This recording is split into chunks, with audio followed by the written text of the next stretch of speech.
¿Cómo están, amigos, hermanos? Esta es la tercera entrega de nuestro estudio sobre los cristianos y la política. La vez anterior hablamos acerca de la concepción de San Agustín, del obispo de Hipona, cuya obra tan crucial, Civitas Dei, la ciudad de Dios, pues tuvo un impacto definitivo no solamente en la conformación del pensamiento político cristiano a lo largo de la Edad Media, sino incluso de las estructuras políticas que llegaron a constituirse en Europa, sobre todo a partir del siglo X, con el ascenso de Carlomagno y del Sacro Imperio Romano Germánico.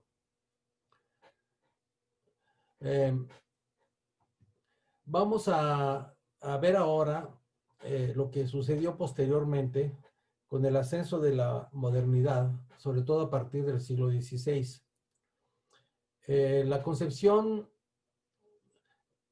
agustiniana se viene prolongando en la obra también de Tomás de Aquino, muy importante, la cual es una concepción vertical de la sociedad basada en el concepto de subsidiariedad.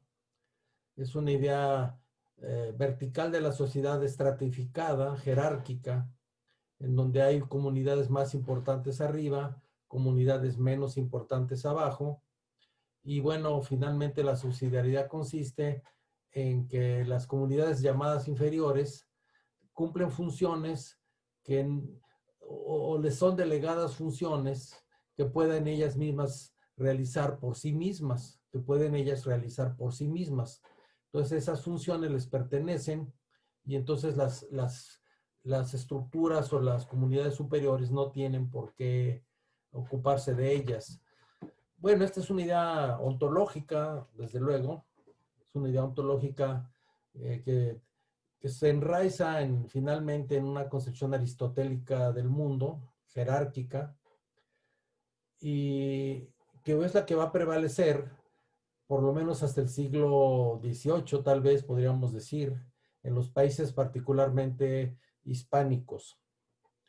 Sin embargo, en el siglo XVI en España surge realmente otra concepción en manos de la Escuela de Salamanca, de la grandiosa, maravillosa Escuela de Salamanca, que era el faro de luz intelectual del siglo XVI, de donde surgieron los maestros que iban a venir a Nueva España a educar a los indígenas, a formar universidades y escuelas, como el eximio Fray Alonso de la Veracruz, quien fundó la primera universidad o escuela de estudios, de altos estudios de filosofía, de teología, en Tiripetío, en Michoacán, cerca de lo que ahora es Morelia, de lo que fue Valladolid.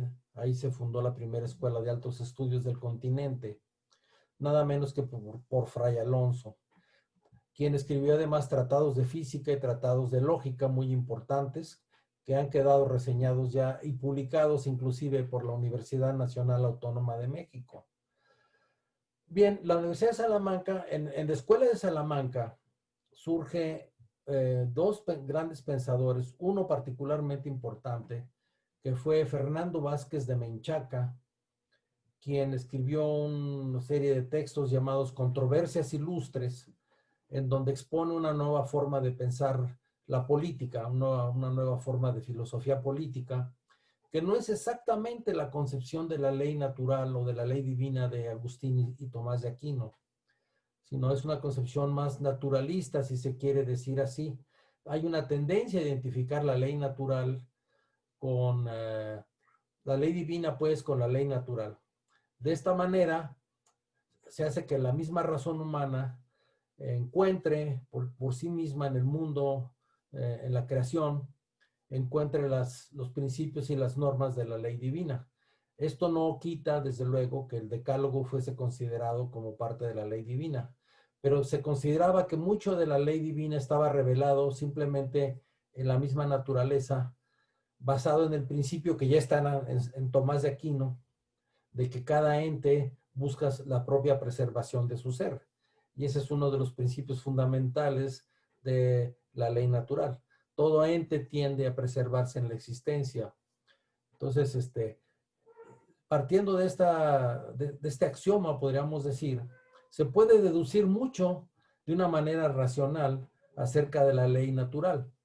Y esto empieza a hacerse más fuerte y más visible en el pensamiento de Vázquez de Menchaca, el cual es muy importante, desde luego, en el pensamiento cristiano, particularmente para los reformados, porque va a ser nada más y nada menos que el mentor de Juan Altusio, el síndico de Emden, el profesor del norte de Alemania, quien escribe un libro que se llama Politica Metodice Digesta, en donde expone una visión completamente novedosa de la política, particularmente en contra del absolutismo, de las concepciones absolutistas que se habían puesto en boga justamente desde el siglo XVI.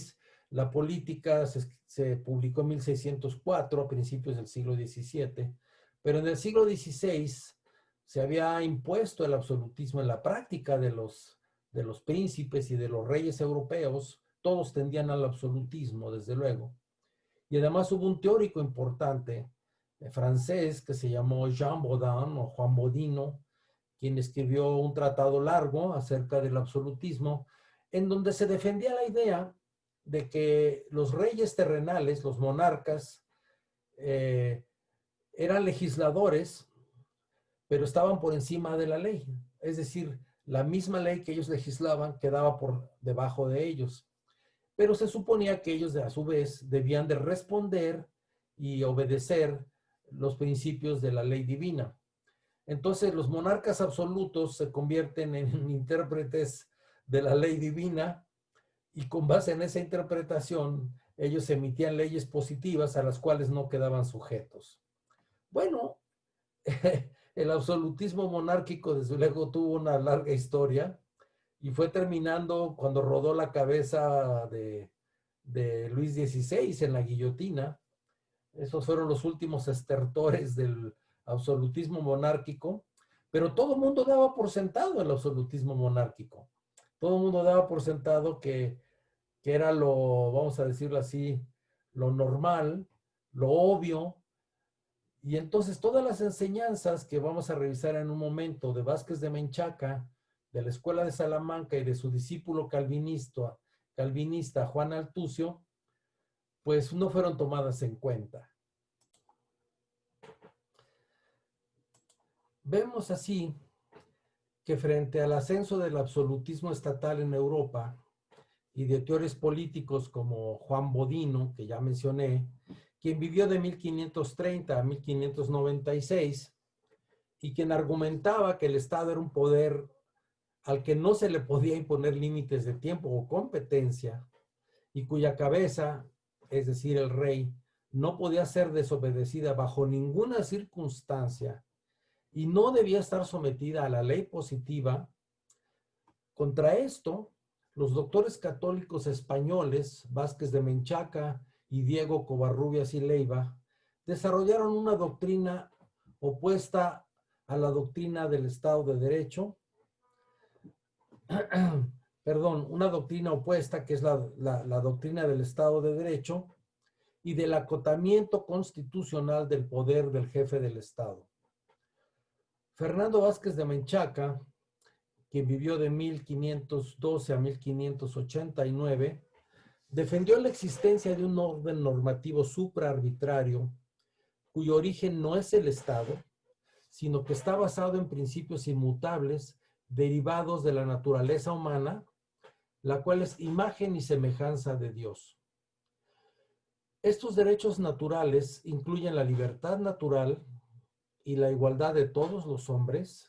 Fíjense ustedes qué interesante el concepto de igualdad natural de todos los hombres, y constituyen el fundamento de su tratado Controversias Ilustres, donde también se sientan las bases de una idea cristiana de la soberanía popular, del Estado de Derecho, y donde se niega la concepción organicista del Estado.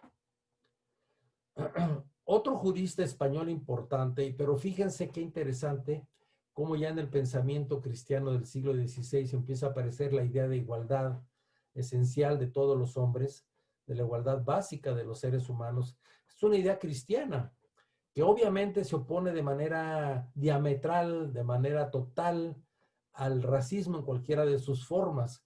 Y eso es muy importante porque ciertamente la escuela de Salamanca fue fundamental y decisiva en el rechazo al racismo en contra de los pueblos originarios de América, de los pueblos prehispánicos de América.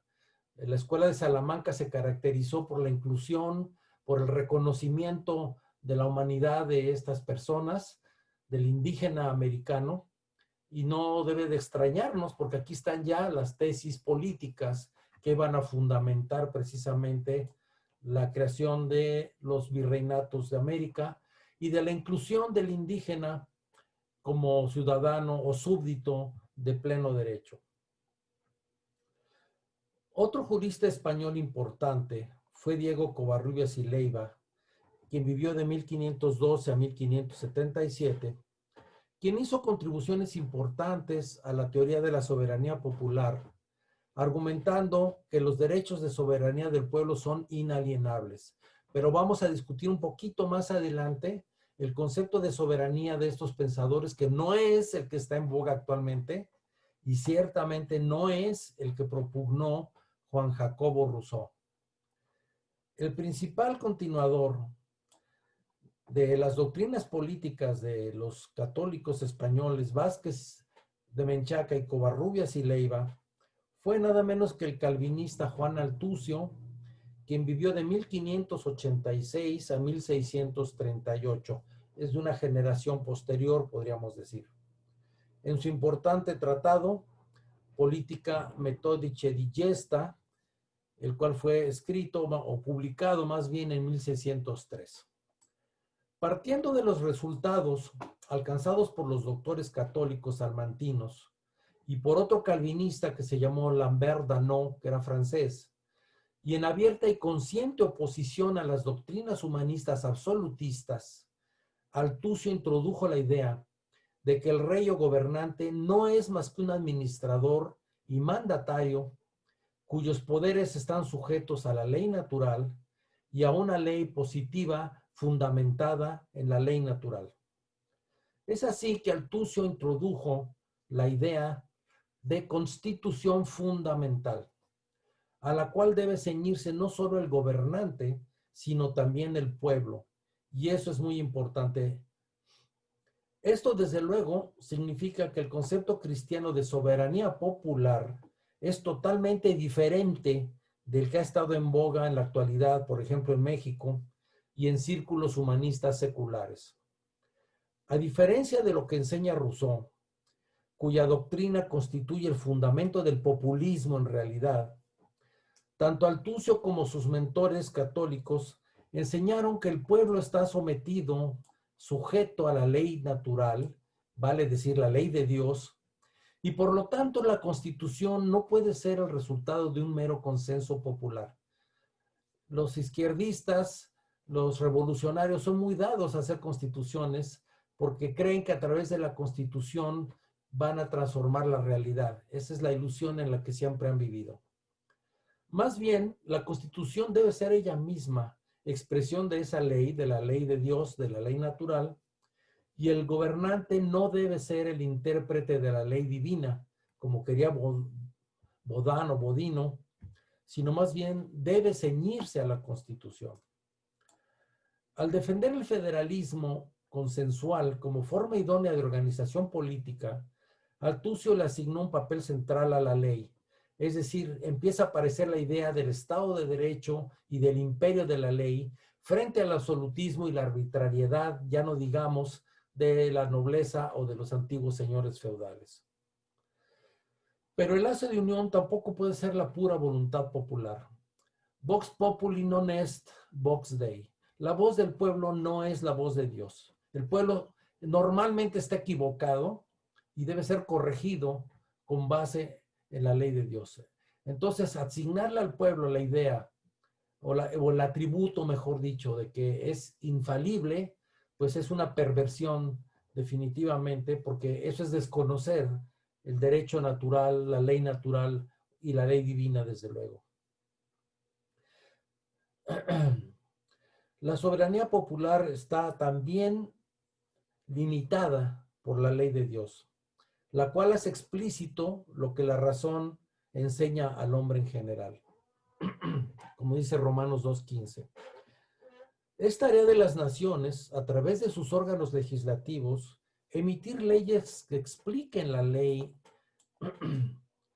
de Dios, pues, la ley natural, y que la positiven acomodándola a las circunstancias históricas y locales de cada caso. A través de la idea de federación, Althusser introdujo también por primera vez la idea de una idea de enlace entre diferentes estructuras políticas, y también introdujo en su política metódica digesta la idea de la consociación, la idea de que hay diferentes estructuras sociales que tienen que vivir de una manera simbiótica. Esto se opone desde luego a la idea escolástica de la subsidiariedad. No es la subsidiariedad lo que va a introducir Althusser como idea fundamental, porque él rechaza esa idea jerárquica de la sociedad que viene de San Agustín y de Tomás finalmente, y piensa más bien en diferentes tipos de instituciones sociales que están en lo que él llama una consociación y donde cada una responde a su propio llamamiento. Esto es lo que posteriormente va a llamar el gran pensador, teólogo y pastor Abraham Kuyper soberanía de las esferas. Estas instituciones de las que habla Althusser, que entran en consociación, van a ser precisamente la expresión o la realización en una sociedad determinada de la idea de la soberanía de las esferas o de la ley de la soberanía de las esferas. Las doctrinas de los católicos y los calvinistas fueron consideradas como idealistas en esa época y cayeron en el olvido. Las teorías desarrolladas por estos teólogos juristas se oponían tajantemente a la concepción absolutista del poder. Finalmente, el pensamiento escolástico y el calvinista reformado apareció caduco a la mentalidad humanista secular del siglo XVII, que vio nacer una nueva forma de pensar a través del advenimiento del racionalismo como sistema filosófico. El racionalismo, particularmente en Descartes, pero sobre todo en Leibniz posteriormente, va a ser la primera gran expresión filosófica del nuevo motivo religioso del humanismo secular, naturaleza, libertad, sobre todo en donde preponderará eventualmente la idea de la libertad, de la autonomía de la voluntad y el ideal de la personalidad autónoma y libre. Realmente es esa raíz religiosa la que va a dar impulso a la revolución posteriormente, e inclusive a las revoluciones socialistas y al socialismo y el marxismo. Fue en el siglo XVII precisamente que empezó a reinar en Francia y reinó de 1643 a 1715 el máximo exponente del absolutismo estatal, nada menos que el Rey Sol, Luis XIV, quien reinó de 1638 a 1715. Perdón, reinó de 1643 a 1715. Nació en 1638. Él fue el que llegó a exclamar la famosa frase «L'état c'est moi», el Estado soy yo, pues se concebía a sí mismo como representante de Dios en la tierra. Consideraba a toda rebelión como pecaminosa y concentró toda la maquinaria del Estado en su propia persona. Entonces, esta tendencia a concentrar el poder en una sola persona y a prácticamente prescindir del aparato estatal o a tratar de controlarlo hasta sus últimos detalles, pues es una manifestación ciertamente del absolutismo real. Felipe II también era así. Felipe II revisaba casi todos los documentos que expedía su reino, su oficina real, digamos. Era muy concienzudo en las cuestiones burocráticas y entonces el absolutismo tiende a centralizar el poder en la cabeza del Estado, ¿verdad? todas las funciones prácticamente quisieran concentrarlas en ellos.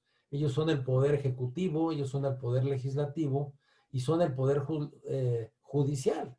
Y desde luego jamás hubieran admitido la separación de los poderes, porque era parte de su misma concepción del Estado, esta concentración extrema del poder. Bien, su idea de soberanía, inspirada en el pensamiento de Bodino, implicaba que el rey no estaba sujeto a la ley, sino que era más bien el legislador. Y esto es muy típico de los que tienden la centralización del poder, sentir que están como por encima de la ley y sentir que la ley les estorba, ¿verdad? Para sus designios. La base de su legislación era supuestamente la ley de Dios, pero no interpretada teológicamente a través de las ideas de derechos fundamentales o de soberanía de las esferas o de consociación en el sentido de Altucio, sino precisamente a partir de su muy peculiar y arbitraria visión de la misma. A él se debe la expulsión de los calvinistas franceses, los llamados hugonotes de Francia, y el comienzo de un proceso de degradación de la autoridad real que va a culminar efectivamente en la Revolución de 1789. A pesar de todo, el humanismo en su forma liberal clásica terminó apropiándose pues de la idea constitucional del Estado de Derecho, de la idea cristiana del Estado de Derecho, es decir, una constitución como un pacto que debe ser obedecido por el gobernante, precisamente para limitar la arbitrariedad y tendencias absolutistas de los monarcas. Es decir, eventualmente va a dar lugar a la idea de la monarquía constitucional, es decir, acotando el poder de los reyes. Y se dio en varios lugares. Por ejemplo, en Inglaterra se dio a través de la acción del Parlamento de Cromwell, que terminó ejecutando al rey, Carlos I, pero que posteriormente tuvo el efecto efectivamente de limitar el poder de la corona británica y tener un parlamento que no está totalmente supeditado a los designios de la corona, del rey. Y bueno, este tipo de esquemas se empezó a dar en varios países europeos. España fue de los más reacios a entrar a la monarquía constitucional, y esto tiene mucho que ver con la historia de la Nueva España y de México, porque va a ser precisamente el absolutismo real, particularmente de Fernando VII, el que va a empezar a crear dificultades, porque va a chocar con la idea de la Constitución de Cádiz de 1812, y entonces va a empezar a haber problemas en España que eventualmente van a llevar a la independencia.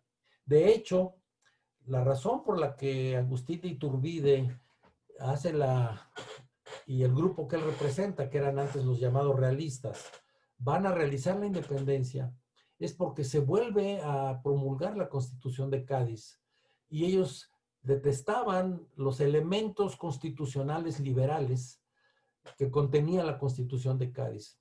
Ellos no querían una monarquía constitucional, sino justamente mantenerse en la estructura o en el esquema del sistema Habsburgo, que ya vimos la vez pasada, que provenía del pensamiento de San Agustín y posteriormente de Tomás de Aquino. Así que el liberalismo o ciertas formas de liberalismo humanista se hicieron eco de la idea de una constitución, particularmente en Francia, pero en realidad lo que va a mover a las ideas revolucionarias de Francia no es el cristianismo en modo alguno. El famoso lema libertad, igualdad, fraternidad no tiene raíces cristianas, tiene otro fundamento totalmente diferente. Y bueno, esas ideas efectivamente van a transformar Europa, van a transformar Francia y van a ser una gran oposición hacia toda forma de pensamiento cristiano en el continente europeo.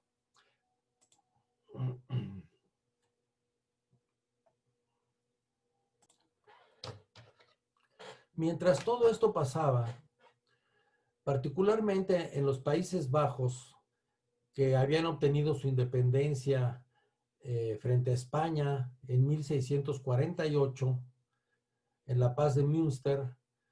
La Iglesia Reformada encontró un espacio en el cual pues se hallaba muy a gusto, ¿verdad?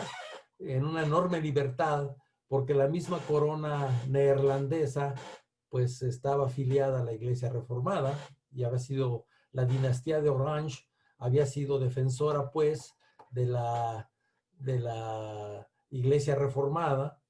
Era un país llamado calvinista, supuestamente, y durante varios siglos, bueno, después del sínodo de Dordrecht, 1618-1619, pues se durmieron en sus laureles los calvinistas neerlandeses, muy quitados de la pena.